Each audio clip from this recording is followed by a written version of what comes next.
They thought they had nothing. Until they saw this. The crime scene was spotless. No DNA. No fingerprints. No weapon. The investigators were ready to close the file, until one rookie analyst noticed something strange. A single, forgotten piece of evidence no one else had seen. And what it revealed didn't just solve the case, it exposed a cover-up that would shake the system. They thought they had nothing. Until they saw this. The house on Elm Street. On the morning of February 19, 1985, the small town of Easton, Connecticut, woke to a nightmare. At 7:42 a.m., a neighbor reported smoke coming from the home of Richard and Barbara Flynn, a middle-class couple known for their quiet life and well-kept colonial home on Elm Street. By the time firefighters arrived, flames had already devoured the first floor. Inside they found two bodies, burned beyond recognition. At first it seemed like a tragic accident. But when investigators noticed the front door was locked from the outside, everything changed. It wasn't a fire. It was a murder. The perfect crime. The Flynns were respected in town. Richard owned a construction business. Barbara volunteered at the local library. They had no known enemies, no debts, no scandals. But when detectives began digging into their finances, they discovered something strange. Just 2 weeks before their deaths, the couple had doubled their life insurance policies, a combined payout of $400,000. The immediate suspect? Their only son, Kevin Flynn, 26 years old, a part-time mechanic who'd recently lost his job. According to police records, Kevin had argued with his father the night before the fire. Neighbors reported shouting. One described hearing the words, "You'll regret this." The next morning his parents were dead. For investigators it was too perfect. Motive, opportunity, emotion. But there was one problem. No evidence. The evidence that wasn't there. Forensic investigators combed through the ashes. No fingerprints. No blood. No accelerant residue. The gasoline can found behind the house was clean. Even Kevin's alibi was weak. He claimed he'd been asleep at his girlfriend's apartment across town. But she couldn't confirm his exact time of arrival. The police believed he did it. The prosecutor agreed. And in 1986, Kevin Flynn was arrested, charged with double homicide and arson. The trial lasted 2 months. The state presented circumstantial evidence. His arguments with his parents, his financial trouble, the insurance motive. But without physical proof, the jury was hesitant. Then, during closing arguments, the prosecutor revealed something that changed everything. A gasoline receipt found in Kevin's car. It was time-stamped 2:11 a.m. the night of the fire. It wasn't definitive proof, but it was enough to convict. Kevin Flynn was sentenced to 2 consecutive life terms. The forgotten box. For 15 years, Kevin maintained his innocence from behind bars. He wrote letters to anyone who would listen. Journalists, innocence projects, lawyers. Most ignored him. One didn't. In 2001, a young forensic analyst named Amy Keller began volunteering for the Connecticut Innocence Unit, a small team that re-examined old cases using modern technology. When she read Kevin's file, she noticed something odd in the evidence inventory. One unexamined debris sample, front hall rug, preserved. It had been logged but never tested. In 1985, DNA testing didn't exist. In 2001 it did. Amy requested the sample from storage, a small plastic evidence bag covered in dust. The label was faded but the seal was intact. Inside was a clump of melted carpet fiber and ash. She sent it to the state lab for DNA analysis, not expecting much. Weeks later she got a call. "Amy, you need to come see this. The DNA that shouldn't exist." When she arrived, the lab tech handed her a folder. Inside were 2 profiles. One belonged to Barbara Flynn. The other did not match anyone in the family. It was an unknown male. And it wasn't just trace contamination, it was a blood sample. The intruder had been injured. Amy ran the unknown profile through the CODIS database, the National DNA Registry. It didn't match anyone in 2001. But she didn't give up. She requested that it remain in the system for continuous comparison, a process called rolling matching which automatically flags new DNA entries. Years passed. Kevin remained in prison. And then, in 2008, the system pinged. The unknown DNA matched a man named Michael Carver, a convicted burglar serving time in Massachusetts. His record showed multiple break-ins across New England in the 1980s, including one in Easton, Connecticut, less than a mile from the Flynn home. Amy knew what this meant. Kevin Flynn wasn't just innocent, he had been framed by circumstance, while the real killer had been out there for decades. The case reopens. The DNA evidence was presented to the Connecticut Superior Court. Prosecutors resisted at first, arguing that contamination or degradation might have caused a false match. But Amy had kept the chain of custody airtight, every test, every seal, every signature. When Michael Carver was questioned, he denied involvement. But when detectives showed him photos of the Flynn home, he broke down. He admitted to breaking in that night, claiming it was supposed to be a robbery gone wrong. He had no idea the couple was home. He described cutting his hand on a window, dropping a rag soaked in gasoline to cover his tracks, and running. He said he saw the flames from the road. The details matched perfectly with the crime scene, details never made public. In 2009, after 24 years behind bars, Kevin Flynn's conviction was overturned. He walked out of prison a free man. The moment they saw it. Years later, during a local news interview, Amy Keller described the moment she first saw that DNA match appear on her computer screen. She said, "It was one of those moments that changes everything. For years the file had been cold. The system said there was nothing left to find. And then in one instant you realize, there's always something." That moment, the discovery of one microscopic drop of blood, trapped for decades in a forgotten evidence bag, changed the meaning of justice for hundreds of cases that followed. Because of the Flynn exoneration, Connecticut created new legislation requiring all physical evidence in violent crimes to be preserved indefinitely, even after conviction. All because one analyst refused to believe there was nothing left. They thought they had nothing. Until they saw this. And that was only the beginning. Because the Flynn case wasn't the only time a hopeless investigation was cracked open by something invisible to the naked eye. The freezer evidence. The case that wouldn't die. In the summer of 1980, Los Angeles was boiling under a wave of crime and heat. The LAPD was drowning in unsolved homicides, gang shootings, drug hits, arsons, and disappearances. But one case stood out not for its brutality but for its impossibility. A young nurse named Carol Ann Lubowski, 24 years old, was found dead in her apartment on June 9. No forced entry. No signs of struggle. No murder weapon. The door was locked from the inside. At first glance it looked like suicide.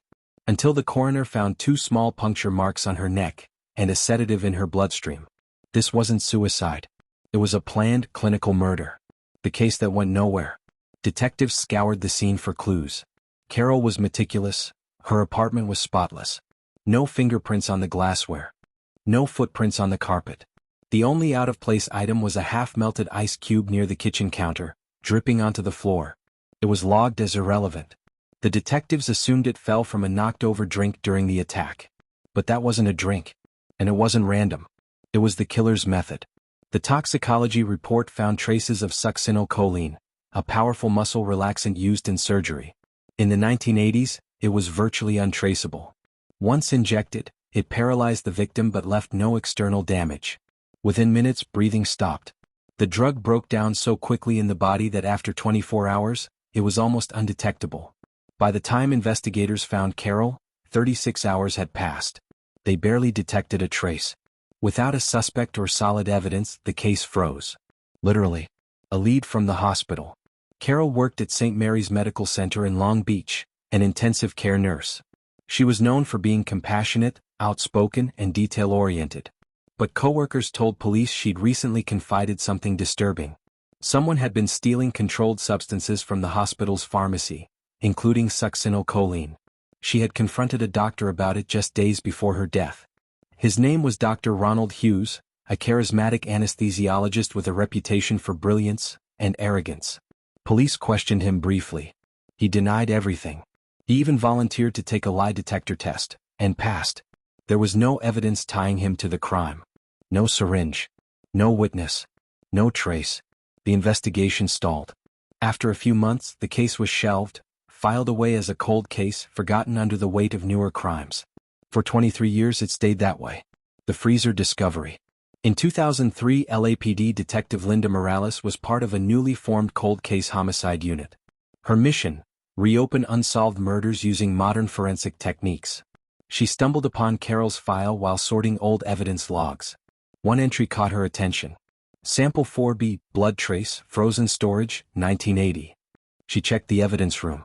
The box was gone. Then she found a note, transferred to off-site freezer, 1986. After weeks of digging, Morales found what no one had touched in nearly 2 decades. A frost-covered cardboard box deep inside a rusted industrial freezer at the LAPD archive facility. Inside, sealed in ancient plastic, was a vial of frozen blood from the original autopsy. It had been preserved, accidentally, when a lab tech failed to properly dispose of unused samples. That mistake would change everything. The technology that didn't exist. In 1980, DNA profiling wasn't yet a reality. By 2003, it was transforming criminal justice. Detective Morales sent the sample to the Department of Justice Forensic Lab. Weeks later, the results came back, and they were astonishing. The blood belonged to two individuals, Carol and Lubowski, and an unknown male. That in itself was suspicious. But what shocked Morales was where the second blood sample came from. It was mixed into the sedative residue inside the syringe recovered at the scene. The killer had accidentally contaminated the injection.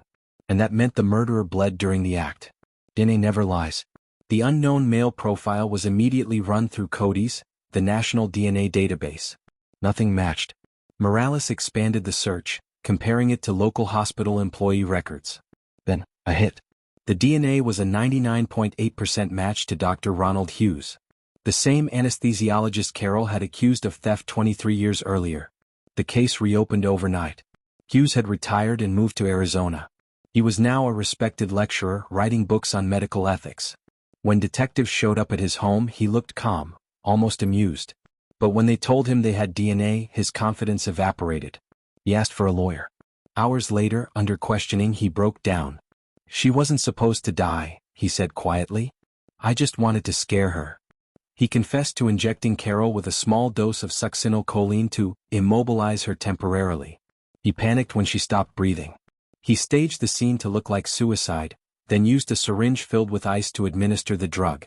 A method that would leave no trace because the ice would melt and disappear. That half-melted ice cube found on the floor? It wasn't from a drink. It was the murder weapon. Justice frozen in time. At trial, prosecutors presented the DNA evidence as the turning point in a case that had been frozen, literally and figuratively, for over 2 decades. They showed the jury how technology had caught what human intuition missed. How one overlooked vial in a forgotten freezer became the voice of the victim. Hughes was convicted of first-degree murder in 2004. He was sentenced to life in prison without parole. In interviews, Detective Morales said, "It wasn't brilliance. It was persistence. The evidence was always there, we just had to wait for science to catch up." The legacy of the case.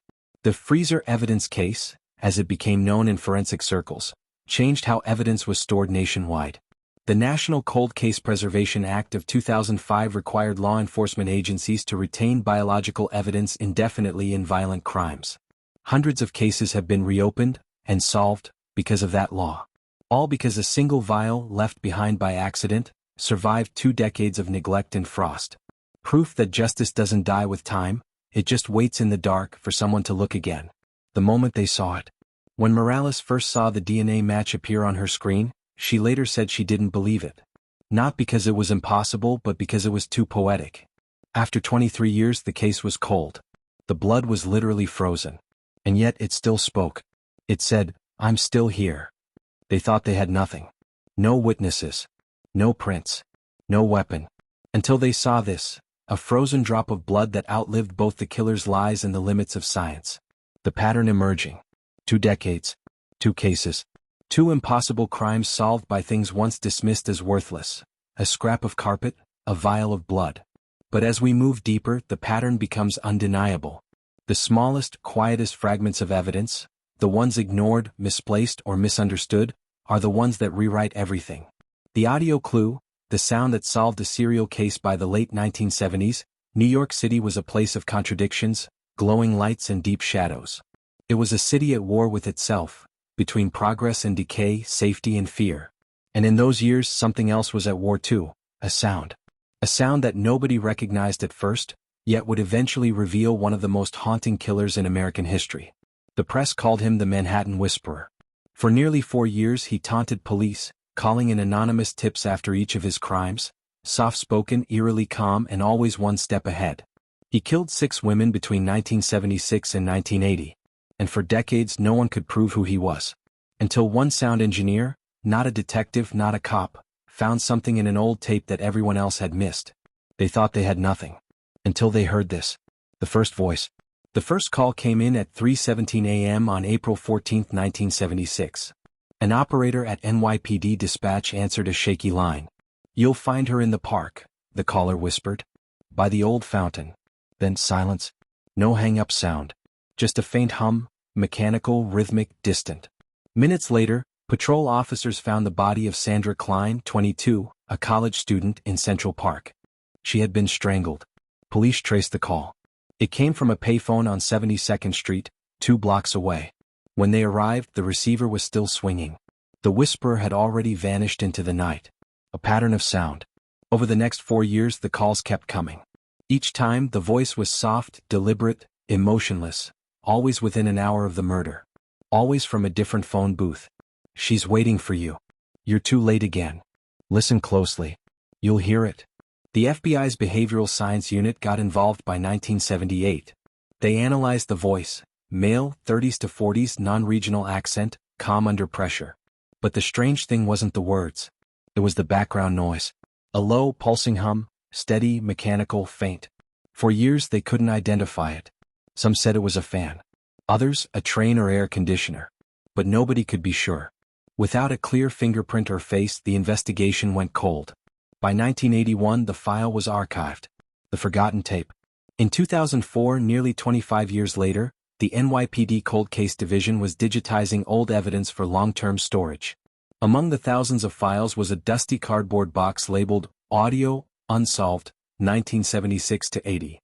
Inside were 6 reel-to-reel tapes, the original recordings of the whisperer's calls.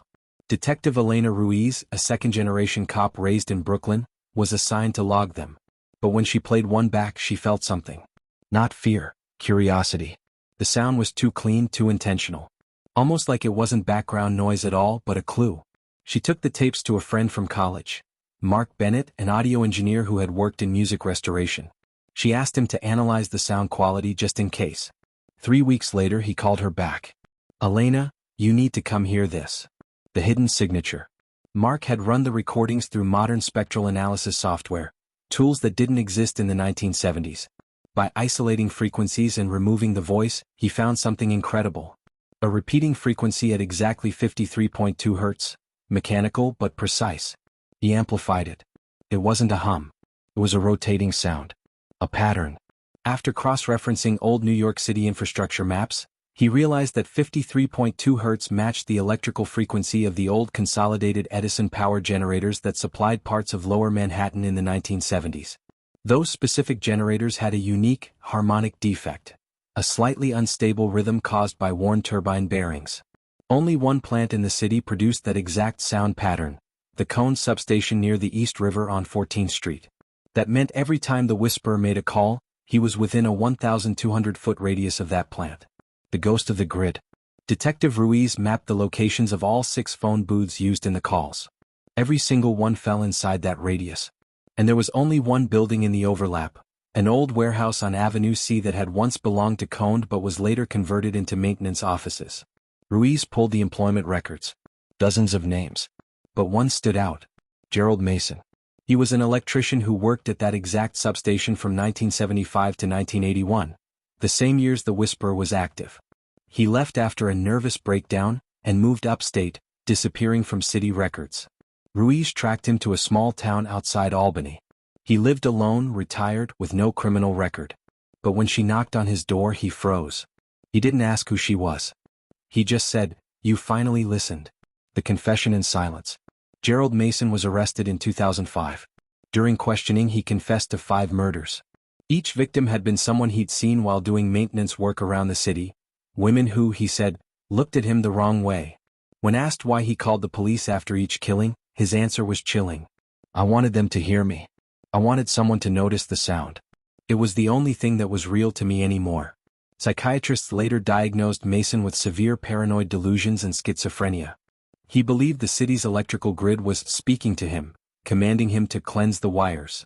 In his mind, the hum of the power lines was a voice, the same one he accidentally left behind on tape. Justice through frequency. At his trial, the prosecution played the enhanced recordings for the jury.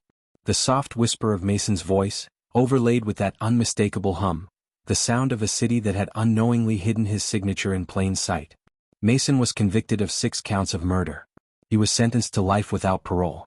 The case became a landmark in forensic audio analysis, proving that even sound could be evidence. And it revolutionized how investigators treat background noise, not as interference but as a fingerprint. The moment they heard it.